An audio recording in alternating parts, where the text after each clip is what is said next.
Greetings, members, one and all of the Salivation Nation. Gold is money? Yes. But why?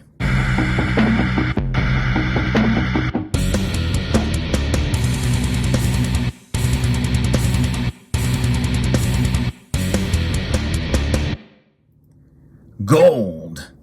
When you hear that word, you immediately think of something of value. Something that is above and beyond the standard. And that is really how society views gold. Just the word alone it exudes luxury. And somebody may make that connection with someone who is rich if they have a gold-plated this or a solid gold that. Most everybody understands that gold is valuable. But do they understand that it is indeed money? You ask anybody on the street about gold and its value, more than likely they will say yes, gold is valuable, and some may or may not maybe trade you something for it because they understand its value, especially if it's a good deal. But I don't think they really understand the total value or how gold is valued, even above and beyond price. That's the average person. So they may not understand the concept of gold as money. In fact, maybe some in this community really don't think that gold is money based off of the technical definition. But let's take a look exactly how money is defined, because I think that's really first how we have to come to the understanding that gold is indeed money. There's three basic principles of what money is. It must function as a medium of exchange. Any item that is widely accepted to facilitate transactions between buyers and sellers of goods and services. Well, one can make the argument that it's not very easy to facilitate exchange with a 1-ounce gold coin for groceries, let's say. Well, the cashier would look at you with a blank stare in their face if you were to hand them this for your groceries and expect, thousands of dollars perhaps in change, and upon giving this coin for those groceries. But there's something more to it than that, and we'll get into what that means. But it also must be a unit of account, and that's standard unit of measurement for the values of goods and services, and that can be broken down even more so by that unit of account, that it must be fungible. There's some things that money should be, and fungibility refers to the quality that allows one thing to be exchanged or substituted or returned for another thing under the assumption of equivalent value. So units of money should be interchangeable, completely interchangeable with one another. In fact, that's why, in a sense, you see some of these fractional pieces. This is a 10th ounce of gold. It takes 10 of these to make one of these. 10th ounce, 1 ounce, completely interchangeable. And you get equal amounts back in change if that were to be the case. And so that is what fungibility is. So coins should have a standard weight and purity. Commodity money should be relatively uniform in quality. And that's essentially where we're going with this. Gold is commodity money, and it should be trying to use a non-fungible good as money results in transaction costs and involve individually evaluating each unit of the good before an exchange can take place. And this leads us to another aspect of the unit of account, and that is money should be durable. It should be durable enough to retain its usefulness for many and for future exchanges. Boy, doesn't gold have that. It does not rust, it does not tarnish, it does not degrade, it stays the same. Even if you were to dissolve it in aqua regia, it can be reformed again and be utilized for that durability as an exchange. A perishable good can degrade quickly due to various exchanges and will be less useful for future transactions, such as the case when they used seashells and grains as money back during a time long since past. Trying to use non-durable goods as money conflicts with money's essential future-oriented use and value. And gold has an excellent future use and value. Salt was also used for transactions as well too, but those and other things are very difficult to lug around, and such as oil might be a good measure of an exchange, because that's contains some of the aspects that we talked about before. But nonetheless, portability is important. It should be easy to carry and divide so that a worthwhile quantity can be carried on one's person and transported. Trying to use a good that's difficult or inconvenient to carry as money would require physical transportation that results in transaction cost.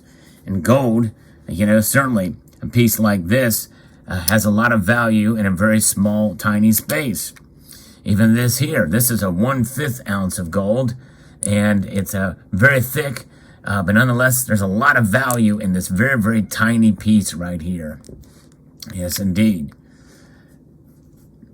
And it should be recognizable. The authenticity and quantity of the good should be readily apparent to users so that they can easily agree in the terms of the exchange.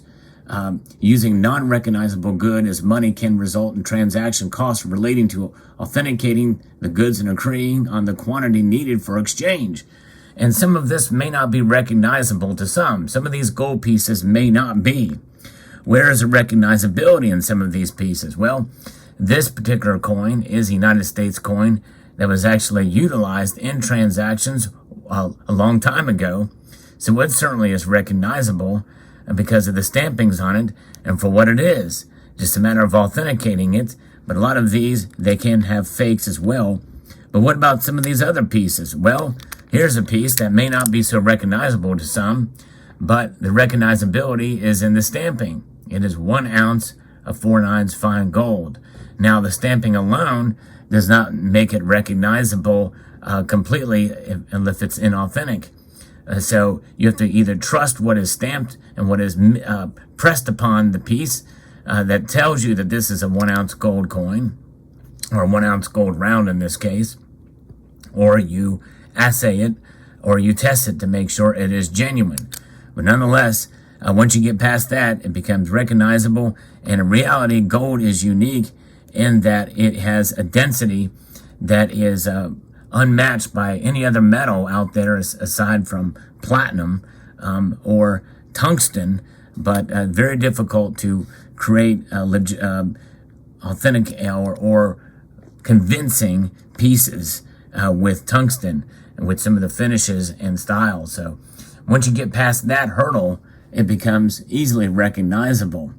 And really, it should be stable. Money's supply should be stable. Now, doesn't have to be. In some cases, we're seeing that with another kind of money. That's the dollar, which is a depreciating store of value, but a store of value nonetheless. And that is the supply of the item used as money should be relatively constant over time to prevent fluctuations in value. Using a non-stable good as money produces a transaction cost due to the risk that its value might rise or fall because of scarcity or overabundance, like what we're starting to see nowadays with our dollars. And this is before the transaction. So those are the things to think about here, why gold is money. And that's essentially what has been taken, and I think a really good place to look for what money is as an Investopedia has talked about this, where it is a store of value, it's a unit of account, and store of value is something that is an interesting concept these days, because what about where gold was in terms of its price not too long ago, well over $2,000 an ounce. And now it is, as of the recording of this video, it is about $1,800 an ounce. That does not seem to be a good store of value, but it should be future oriented. Money's usefulness as a medium of exchange should be future oriented. It provides a means to store a monetary value for the future without having that value deteriorate. Value is something that is the key word here. A store of value as opposed to price. And some may see that as a cop-out because price is measured in this monetary unit known as the dollar, which is the top world's reserve currency. And it is a store of value, but by design, it loses value at least at the rate of 2% per year. Although as I record this video, we are in an inflationary period, and it's losing its value between 8.5 and 9% per year. And so there is where we are at in this. Now, it's not a hyperinflationary period, but indeed, this does not mean that the dollar is not a store of value. It's just a declining store of value. This is what is referred to as bad money, and gold is what is considered good money. And why? Because the foundation of the dollar really, in a sense, is gold, because we were once on a gold standard. Even though we're not on that standard anymore, the United States government does hold over 8,000 tons, over 8,100 tons of gold in its holdings, which means that even the U.S. government recognizes money as the ultimate store of value. They have been storing it as value for many, many years here in the United States, if you believe it. Some people don't believe we actually have the gold, but to me, that is the biggest testimony to gold being a store of value and as a monetary metal than anything else that one could think of. So when people exchange items for money, that money retains a particular value that can be used in other transactions. This ability to function as a store of value facilitates saving for the future and engaging in transactions over long distances. That's what makes gold money, because we look at the future and realize that in the long run, gold will definitely retain its value over time, whereas the dollar will not. Even though the dollar does have value and its intermediate future is not in peril, likely the only way that you can really do well with these monetary dollars is to take and transact and to invest them to make them grow for you. Typically, you would do that in a stable way with some of these bonds or other aspects where you could earn the same percentage as what inflation is these days. There's not many of those around, or there's plenty of catches for some of those things that do offer that kind of return. So that is another reason why. So if we look at the idea of what commodity money is, it was invented because of the shortcomings of barter, the act of trading one good or service directly for another. So they're items that these commodities are, for which there is a consistent, broad-based demand, where particularly sought after. These special items could be traded for a wider choice of goods at some time in the future. Certain commodities acquired this monetary value.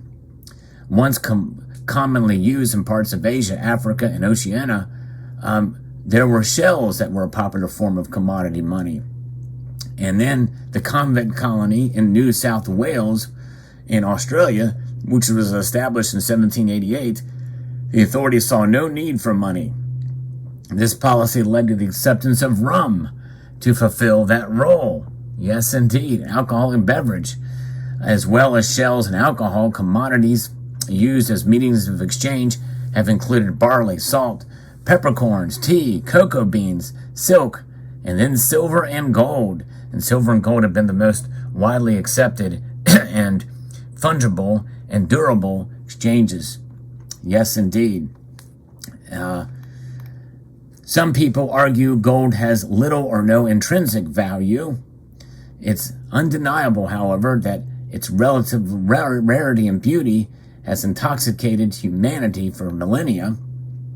And there is a book called The Power of Gold that Peter Bernstein declares gold has motivated entire societies, torn economies to shreds, determined the fate of kings and emperors, inspired the most beautiful works of art, provoked horrible acts by one people against another, and driven men to endure intense hardship in the hope of finding instant wealth and annihilating uncertainty associated with power and wealth for as long as humanity's collective memory can recall. There's no doubt that we agree gold has always been valuable and will continue to be so in the future.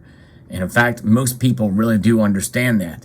in spite of what you may see in a Mark Dice video, most people really do understand gold is valuable. The very first gold coins appeared in Lydia, and they were actually mixed with silver, called electrum, and that was about the 6th, 7th century BC. The ancient Anatolian kingdom recognized other vital properties of gold as suitable material for coins. It's malleable enough to be easily worked, resistant to tarnish, and all but indestructible. As a prime example of commodity money, the value of gold coins was linked to their weight and precious metal content. Indeed, in fact, even the first U.S. coins did not have a denomination on them. It was their size that mattered. Yes, indeed. And now we have this concept called representative money.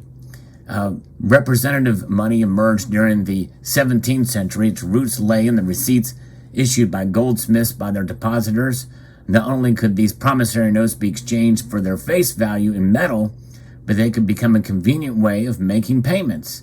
And yes, indeed. And so that is one way representative money used. That's kind of the foundation for the gold standard.